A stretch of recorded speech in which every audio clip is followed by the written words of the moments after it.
একটা লুঙ্গি পরা ২-৩টা লোক এসে সশস্ত্র অবস্থায় নৌকা নিয়ে যাবে এবং এটা দেখে আমরা চেয়ে দেখে থাকতেছি। এর চাইতে বড় অসাহিত্য আমার মনে হয় আর কিছু আছে না। নৌকায় অস্ত্র হাতে দাঁড়িয়ে আছেন একজন অস্ত্রধারী। প্রকাশ্যে গুলি করতে করতে ঢুকে পড়েন বাংলাদেশের সীমানার ভেতর। এক পর্যায়ে দুই ব্যক্তির কাছ থেকে একটি নৌকা কেড়ে নিয়ে পুনরায় ফিরে যায় মিয়ানমারে। এমন দৃশ্যে এলাকাবাসীর মধ্যে আতঙ্ক ছড়িয়ে পড়লে ঘটনাস্থলে বিজিবি ছিল নির্বাক। তাদের ভূমিকায় স্থানীয়রা একদিকে যেমন নিরাপত্তা নিয়ে শঙ্কিত, তেমনি অন্যদিকে সীমান্ত সুরক্ষা নিয়ে উদ্বিগ্ন।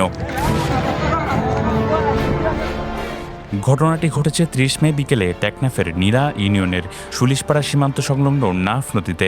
এই ঘটনার পর শুধু টেকনাফে নয়, সারা দেশে বিজিবির ভূমিকা নিয়ে প্রশ্ন উঠছে। প্রত্যক্ষদর্শীরা জানিয়েছেন, দুপুরের দিকে মিয়ানমার সীমান্ত সংলগ্ন এলাকা থেকে ইঞ্জিন চালিত নৌকায় ৩ জন সশস্ত্র ব্যক্তি একটি জেলে নৌকাকে ধাওয়া করে।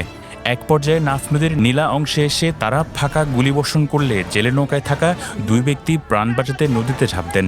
পরে দুর্বৃত্তরা জেলে নৌকাটি নিজেদের নৌকার সঙ্গে বেঁধে মাছ নদীতে মাছ ধরার জালসহ মালামাল লুট করে নৌকাটি ডুবিয়ে দেয়।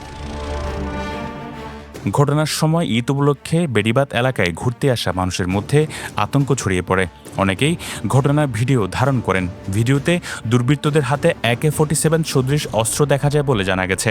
পরে নদী থেকে তীরে উঠে আসা 2 রোহিঙ্গাকে আটক করে বিজিবি।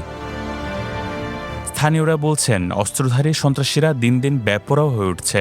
তারা এখন সীমানা অতিক্রম করে বাংলাদেশে ঢুকে পড়ার সাহস দেখাচ্ছে, কিন্তু বিপরীতে বিজিবির অবস্থান মানুষকে আশা যোগাচ্ছে না।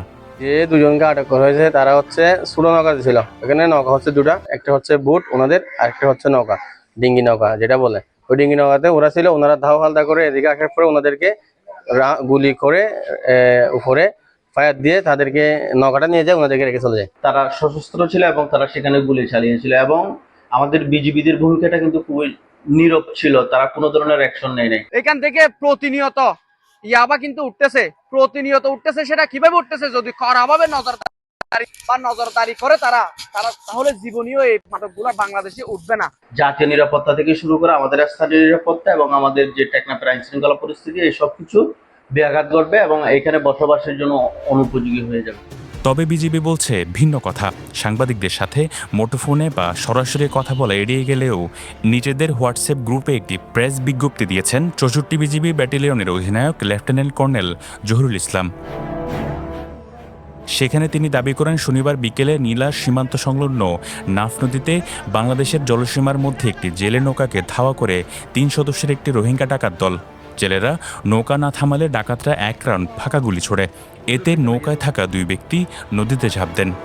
তিনি আরও জানান, ফাঁকা গুলির শব্দ শুনে বিজিবির টহল দল ঘটনাস্থলে এগিয়ে যায়। এ সময় ডাকাত দলের নৌকাটি বেড়িবাঁধ থেকে প্রায় 200 মিটার দূরে ছিল। পরে পানিতে থাকা 2 রোহিঙ্গাকে উদ্ধার করে আটক করা হয়। পরবর্তীতে ডাকাত দলের নৌকাটি সুলিশপাড়া হয়ে বিউপির সামনে দিয়ে চর কাব্বিকের দিকে পালিয়ে যাওয়ার চেষ্টা করলে বিজিবি 5 রাউন্ড গুলি ছোড়ে। পরে তারা পালিয়ে যায়। প্রাথমিকভাবে ধারণা করা হচ্ছে, আটক 2 রোহিঙ্গা ইয়াবা আনার উদ্দেশ্যে নদীপথে গিয়েছিল। এ সময় প্রতিদ্বন্দ্বী আরেকটি রোহিঙ্গা ডাকাত দল তাদের উপর হামলা চালায়। আটক ব্যক্তিরা হলেন ইমাম হোসেন ও নুরুল আমিন। তারা উখিয়ার বিভিন্ন রোহিঙ্গা ক্যাম্পের বাসিন্দা বলে জানিয়েছেন বিজিবি। একটি দেশের ভূখণ্ডে ঢুকে রোহিঙ্গাদের এমন কাণ্ড রীতিমতো অবাক করেছে বিশ্লেষকদের। এতে সার্বভৌমত্ব হুমকির মুখে পড়ছে। এসব রোহিঙ্গা সন্ত্রাসী গোষ্ঠীর সাথে বিজিবির আতাত আছে কিনা সেটিও খতিয়ে দেখা দরকার বলে মনে করেন তারা। আমি সত্যিকার অর্থে হতবাক হয়েছি। একটা রাষ্ট্র সীমানার মধ্যে এতগুলো আমাদের সশস্ত্র ক্যাম্প থাকা সত্ত্বেও এই এলাকায় এরা এটা কিভাবে সাহস করে? এই দেশটার যদি এই সীমান্ত এটা যদি রক্ষা করতে না পারি আমরা, এইরকম একটা লুঙ্গি পরা 2-3টা লোক এসে সশস্ত্র অবস্থায় নৌকা নিয়ে যাবে এবং এটা দেখে আমরা চেয়ে দেখে থাকতেছি। এর চাইতে বড় অসাহিত্য আমার মনে হয় আর কিছু আছে না। ওরা তো এদেরকে ঢুকতে দেয় বলে এরা আসতে পারে।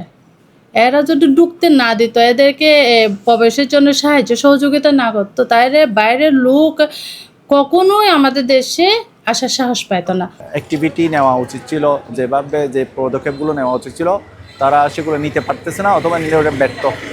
আর রোহিঙ্গাদের মধ্যে বেশিরভাগই দেখা যায় যে ওরা বিভিন্ন জঙ্গি বাহিনীর সাথে আছে, যেগুলো সমাজের স্থানীয় লোকজন আছে, ওরা আসলে ভালোভাবে থাকতে পারতেছে না। ওরা সবসময় একটা আতঙ্কে থাকে। বাংলাদেশের সার্বভৌমত্ব রক্ষার ক্ষেত্রে এটা একটা অশনের সংকেত। এটা খুবই দেশের জনগণের জন্য বাংলাদেশের জন্য এটা খুবই একটা মর্মাহত ব্যাপার। বাংলাদেশের সীমান্ত ঘেঁষা মিয়ানমারের বিভিন্ন এলাকায় রোহিঙ্গা সন্ত্রাসী গোষ্ঠী নবী হোসেন গ্রুপ, আরএসও, আরসা সহ বেশ কয়েকটি গ্রুপ অবস্থান করে।